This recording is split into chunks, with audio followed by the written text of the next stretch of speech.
آیت 21 پیروی کرو اس شخص کی جو تم سے کوئی اجرت نہیں مانگتا اور وہ خود راہ راست پر ہے۔ اس آیت میں اللہ تعالیٰ نے ایک مومن شخص کے الفاظ نقل فرمائے ہیں جو اپنی قوم کو سچے پیغمبروں کی طرف بلاتا ہے۔ وہ کہتا ہے کہ ان رسولوں کی پیروی کرو جو تم سے کسی قسم کی دنیاوی اجرت یا ذاتی فائدہ نہیں چاہتے۔ وہ خالص اللہ کے حکم سے تمہیں ہدایت کی طرف بلا رہے ہیں۔ ان کی دعوت کسی ذاتی مفاد پر مبنی نہیں بلکہ اخلاص اور خیر خواہی پر مبنی ہے۔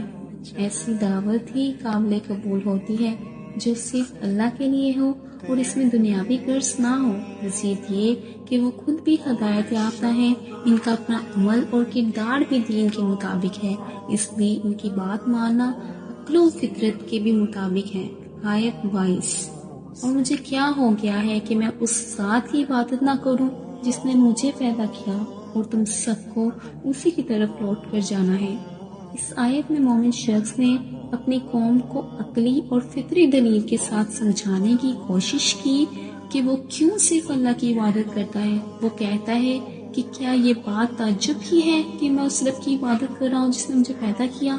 کیا یہ کسی عقل مند انسان کے لیے مناسب ہے کہ وہ اپنے پیدا کرنے والے کو چھوڑ کر کسی اور کو پکارے؟ یہ سوال دراصل دعوت فکر ہے۔ مومن نہ صرف اپنی عبادت کا سبب بیان کرتا ہے بلکہ اپنی قوم کو بھی خبردار کرتا ہے کہ تم سب کو آخرکار اسی رب کے حضور لوٹ کر جانا ہے۔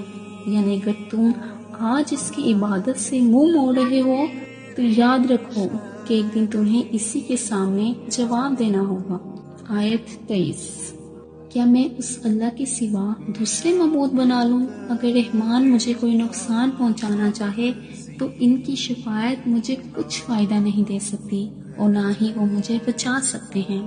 اس آیت میں بھی وہی مومن شخص اپنی قوم کو سمجھا رہا ہے کہ اللہ کے سوا کسی اور کو معبود بنانا سراسر بے عقلی ہے۔ وہ کہتا ہے کہ اگر میں اللہ کو چھوڑ کر کسی اور کو پکاروں یا ان کی عبادت کروں تو یہ سراسر گمراہی ہے۔ وہ سمجھاتا ہے کہ اگر رحمان مجھے کسی آزمائش یا مصیبت میں ڈالنا چاہے تو یہ جھوٹے معبود جنہیں تم پوچھتے ہو میری کوئی مدد نہیں کر سکتے، نہ ہی ان کی سفارش میرے کسی کام آ سکتی ہے اور نہ ہی وہ مجھے اس مصیبت سے نجات دلا سکتے ہیں۔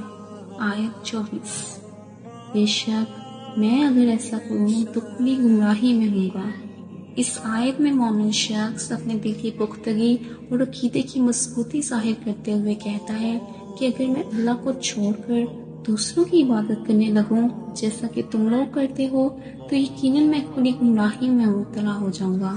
یہ اعتراف دراصل اپنی قوم کو آئینہ دکھانے کے لیے ہے کہ جو راستہ تم چلے ہو وہ گمراہی ہے اور جو تم شرک اور بت پرستی اختیار کیے ہوئے ہو وہ ہلاکت کی راہ ہے۔ اس کا مطلب یہ ہے کہ اللہ کے سوا کسی اور کو پکارنا چاہے وہ کتنے ہی طاقتور سمجھے جائیں اصل میں سیدھی راہ سے ہٹ جانا ہے۔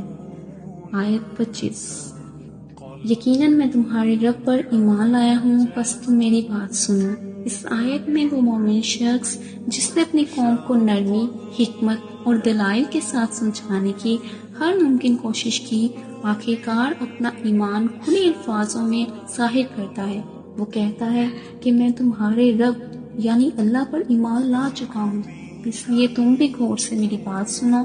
یہاں وہ شخص گویا اپنی آخری دلیل پیش کر رہا ہے اور اپنے ایمان کا اعلان کرتے ہوئے ثابت قدمی کا مظاہرہ کرتا ہے چاہے اس کا انجام کچھ بھی ہو۔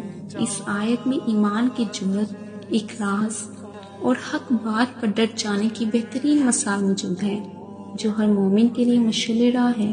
یہ اعلان ایمان اس بات کی علامت ہے کہ سچائی جب دل میں اتر جائے تو انسان کسی مخالفت یا نقصان کی پرواہ کیے بغیر اسے قبول کر لیتا ہے۔